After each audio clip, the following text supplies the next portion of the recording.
What's up guys, my name is Connie Joy and welcome to my channel. If you're new here, welcome, and if you're not new here, welcome back and thank you for coming back. If you are new to my channel and you have not seen any of my previous Liberated Femme videos, you are going to want to go back and watch those videos so you are up to speed and you know exactly where this video falls in place at.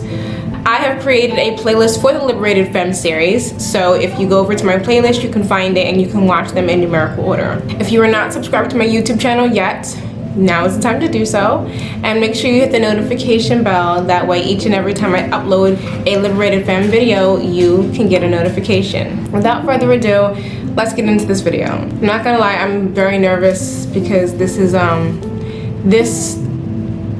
the story that I'm sharing with you guys today the experience is one that I've only said out loud maybe twice in my entire life, and most recently I said it out loud to one of my sisters because I wanted to tell her myself in person before I made this video, because this isn't a way for her to find out about what I'm gonna tell you guys about. So the next foster home that I was in that I remember, I think I was maybe 5 or 6, maybe 5 or 6. I was not in this foster home alone. I was in this foster home with one of my little sisters. This family had, it was a couple, and they had 3 of their own children. They had 2 girls and a boy. Their youngest daughter was closer to me in age, I think. Maybe she was older than me, maybe 2-3 years or so. At this point in age, I had been in enough foster homes that I understood how it worked in other people's homes. You know, like I didn't want to be difficult or be a problem, and I did see that the other children, the biological children, I saw how they got treated. They got treated far better. They always got acknowledged, and they would tease me and taunt me because they knew that they could, and they would pick on me because they knew that they could, and I couldn't retaliate because I was the foster child. I understood where I fell on the totem pole.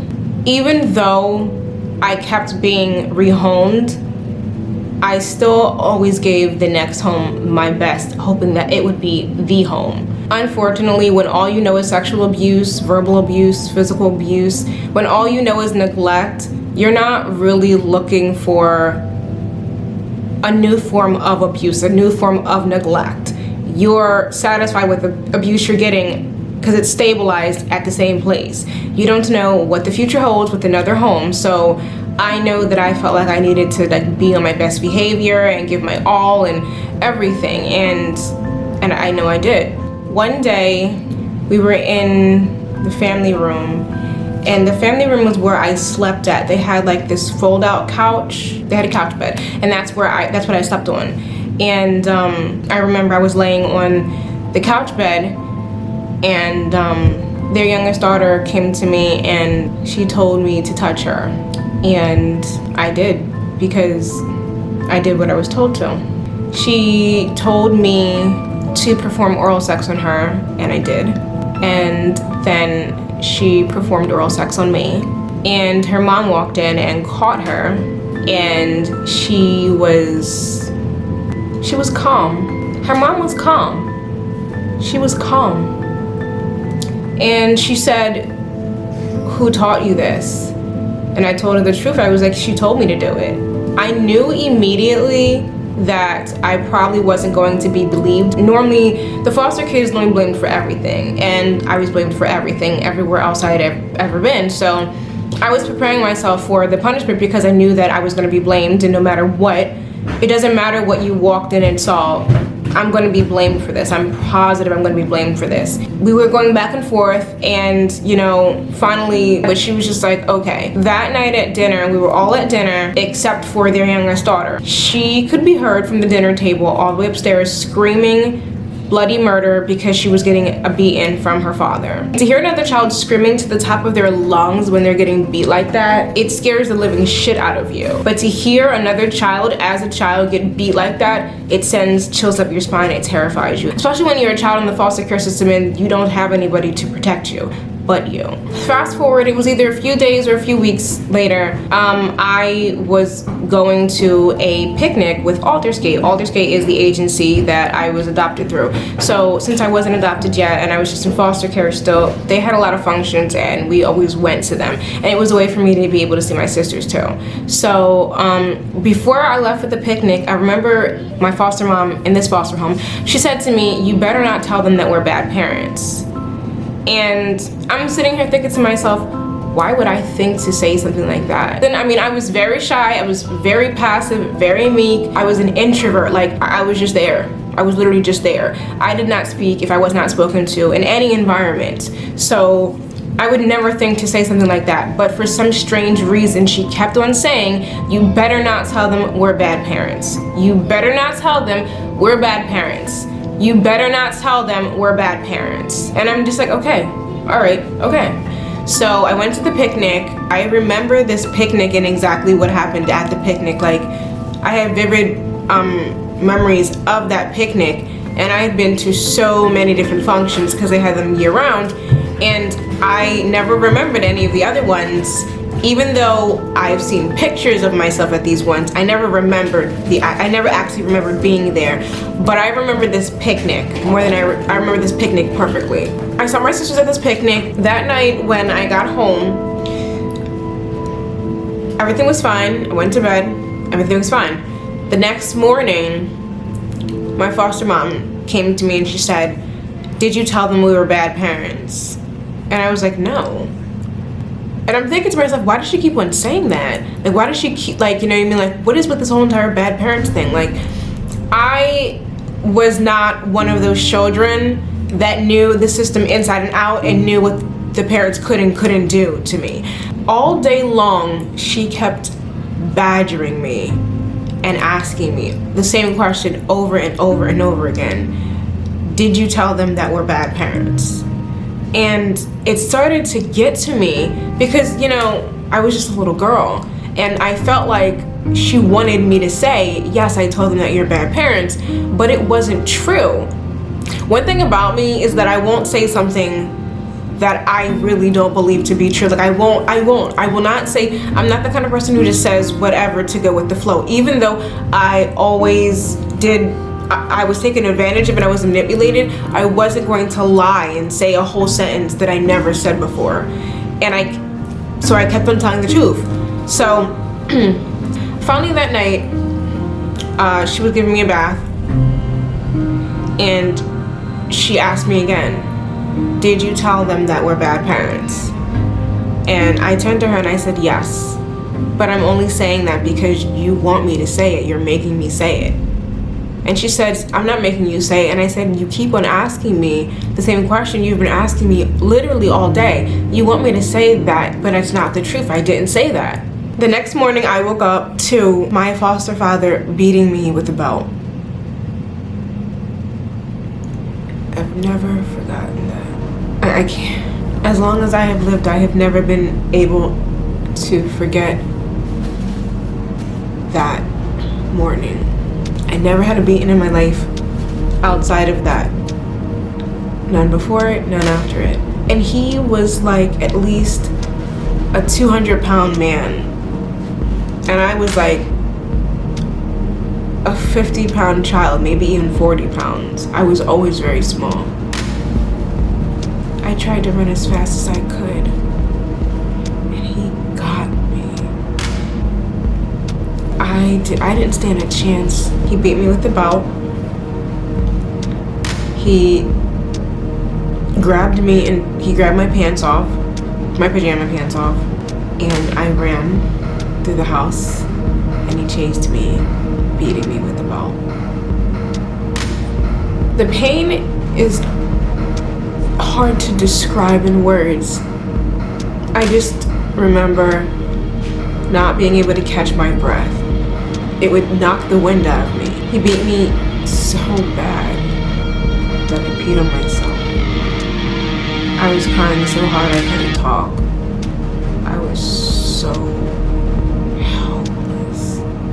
At the time, I thought I got beat because I said that they were bad parents at the foster agency picnic. But now, as an adult, I know that if I was going to repetitively say something to a child to taunt them, that I would be doing it to manipulate them into saying something that's not true. I would be coercing them into something. And as an adult, I have the advantage because I'm smarter than you. I believe that I was beat because of what happened with their youngest daughter when she molested me. I knew at this home that my little sister was more valuable than me because she was a toddler, and because I was a little girl, I was less. My little sister was more fair-skinned. She was lighter than me, and I was darker. And I knew that. As a child, I knew that I was darker than all my other sisters, and that I was less valued because of that. And it made me less attractive, less appealing. People treat babies more like a accessory versus a being. So they look at the superficial stuff. They don't want to take home kids that they don't want because they're not cute. And then you've got families who take you because they want the check and they want to abuse you. I felt like they felt that I was defective and that I caused their daughter to do this to me. She picked this up from somewhere else. Someone has touched her, or she's been exposed to something. Children don't do what she did to me. It was easier to blame it all on me. So God only knows what the story is that they told the rest of the family, and they told the kids about what happened to me, but God only knows. But I know what happened, and basically I got beat for being molested. Like, as a parent, I really cannot imagine somebody, a grown man, beating my child. How can you do that to someone else's child? And it's all a lie and you know it. It was like they just were taking out frustration on me. Like, it was like they had their story straight. They just had to act everything out. I'll never forget that day, and I wish I could. And it broke my heart to tell my sister years later, because she was adopted into this family. She got adopted, and when she got adopted, they had a closed adoption, so we couldn't see her anymore. She got adopted when she was pretty young. I think maybe like 5 or 6. And we would, before the adoption was finalized, we would always get holiday pictures taken. And by that time, I was adopted with my 2 other sisters into a foster family. And we would always take pictures every year for Christmas. And every time I would see my sister's foster parents, I would just be scared, and I could never forget it. And every time I would see her sister, I could never forget it. And after the adoption was finalized and we couldn't see her anymore, I waited until she turned 18 to find her on MySpace, and I never forgot her. I never forgot my little sister. I was prepared to spend the rest of my life with this being a secret and never saying anything, because my sister got adopted. Her life looked like it was perfect, like she had had everything, and I didn't want to mess that up. And it was a really hard decision to make, because that experience defined so much of my life. It did so much to me, but I didn't want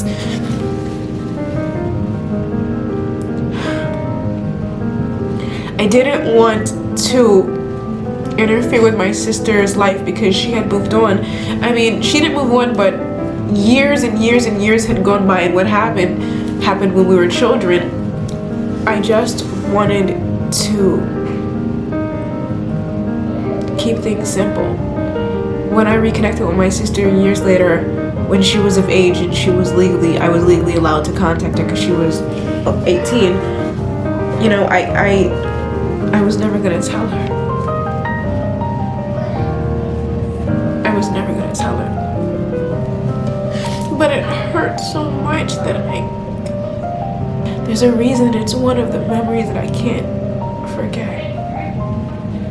There's a reason.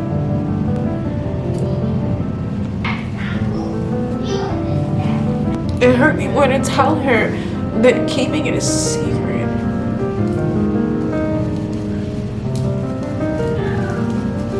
I told my other sister, that I told our younger sister, and her first reaction was, why? Why did you do that?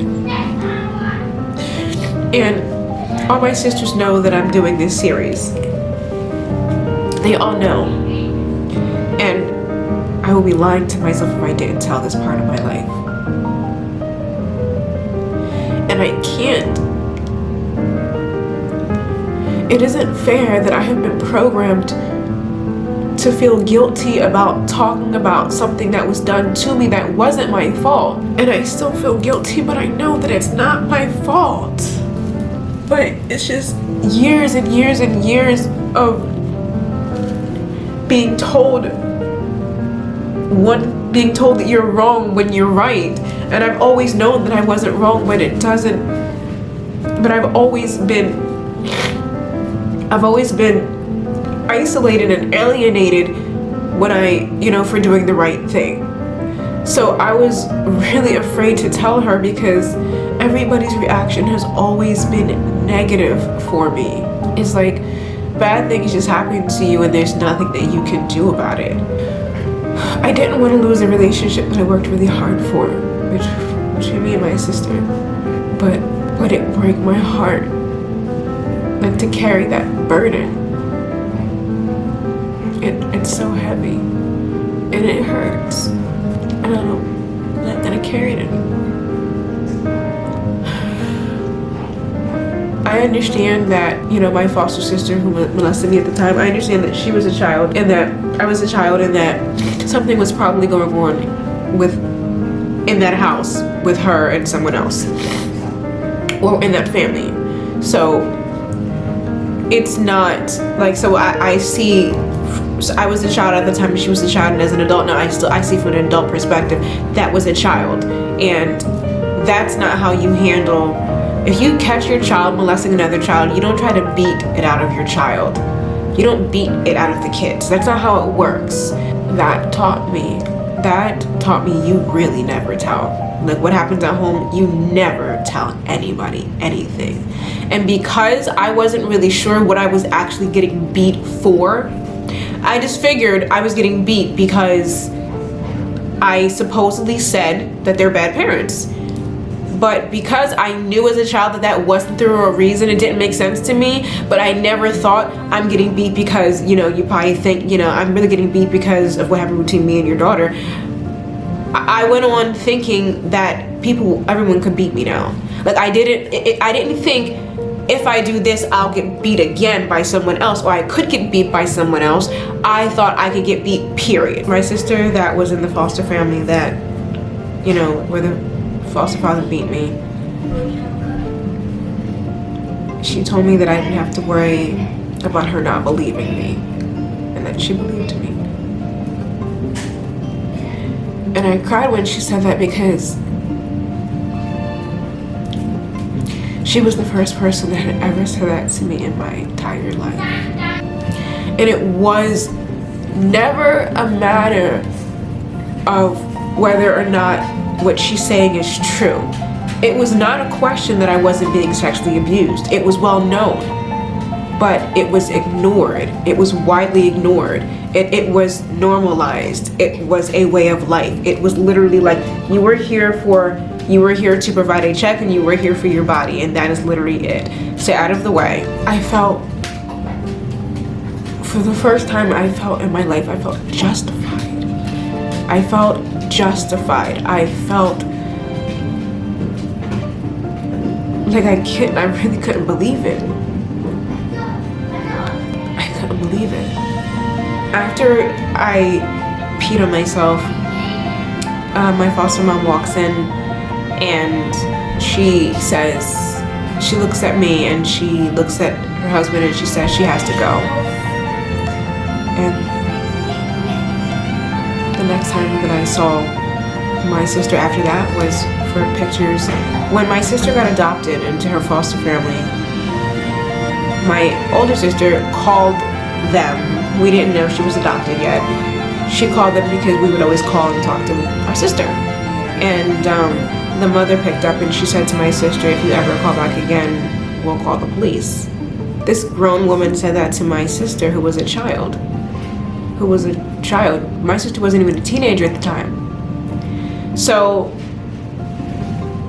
fast forward, by now I'm already adopted, and my foster mom calls my sister's foster mom and asks what's going on. And because they had a cordial relationship, because until my sister's adoption was finalized, they had a cordial relationship because we had visitation.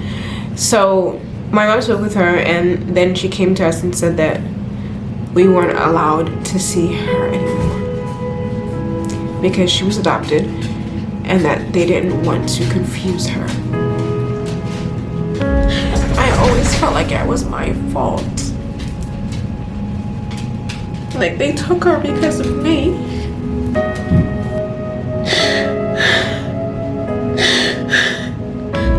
Like, that's a lot for you to put on a kid. Like, to let a kid think that was all her fault. But none of it was my fault. None of it was my fault. And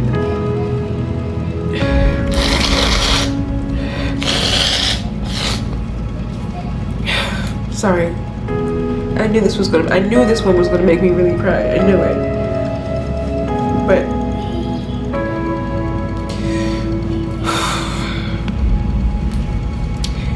that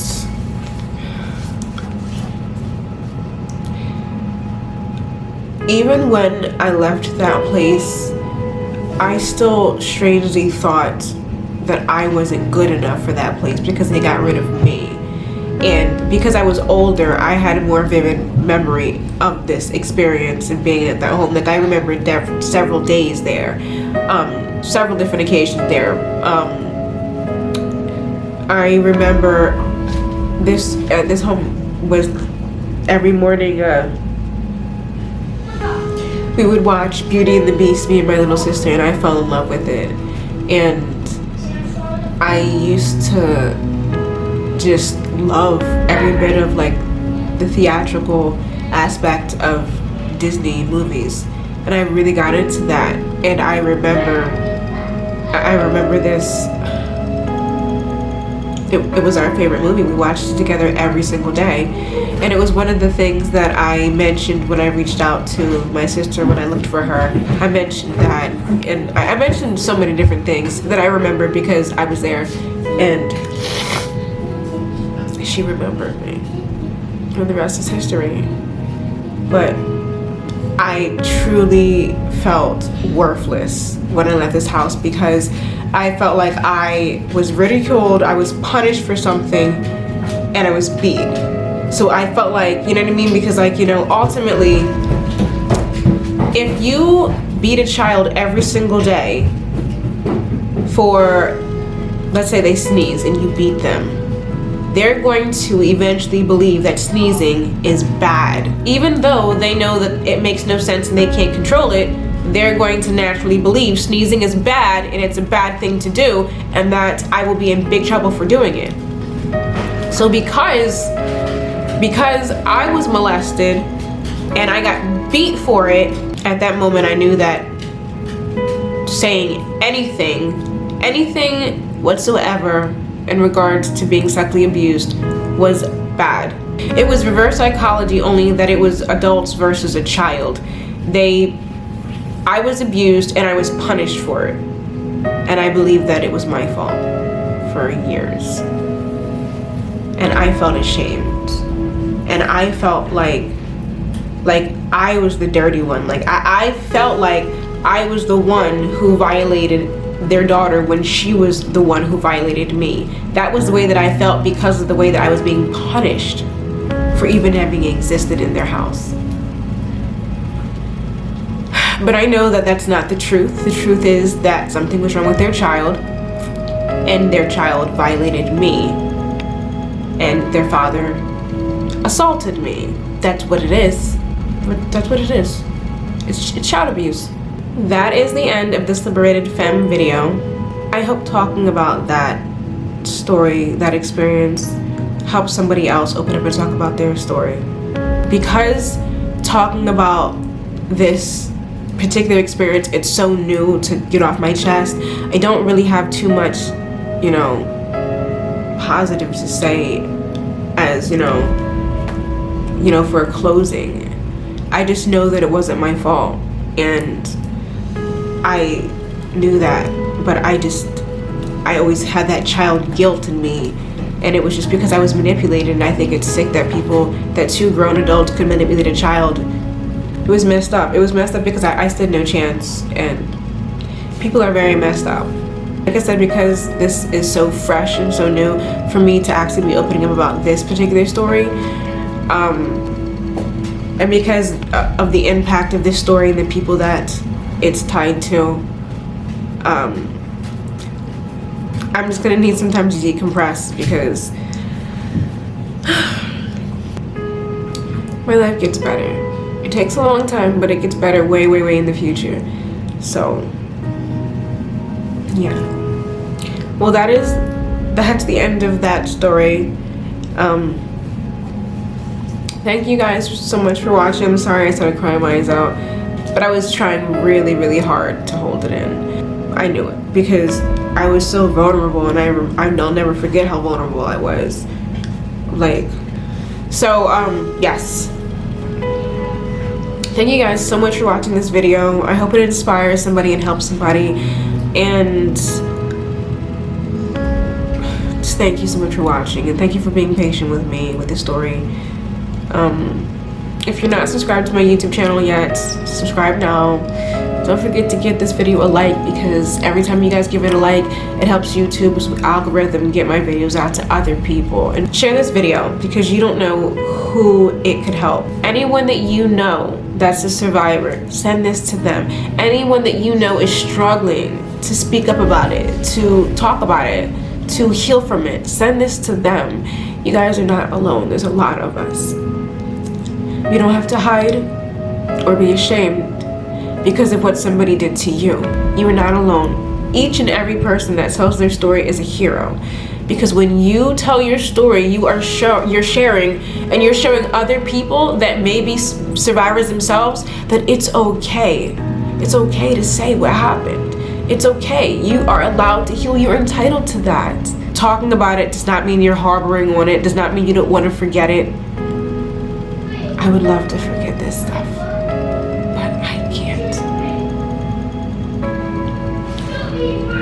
So I'm going to continue doing something good with it until the memories don't faze me anymore. And I love you guys. Be brave, be strong, do the right thing, listen to your heart. Do not listen to other people. So anyway, yeah, that wraps it up. Thank you guys so much for watching. Don't forget to like, share, subscribe, comment down below, and share your stories too. And I want to tell my sisters that I love them.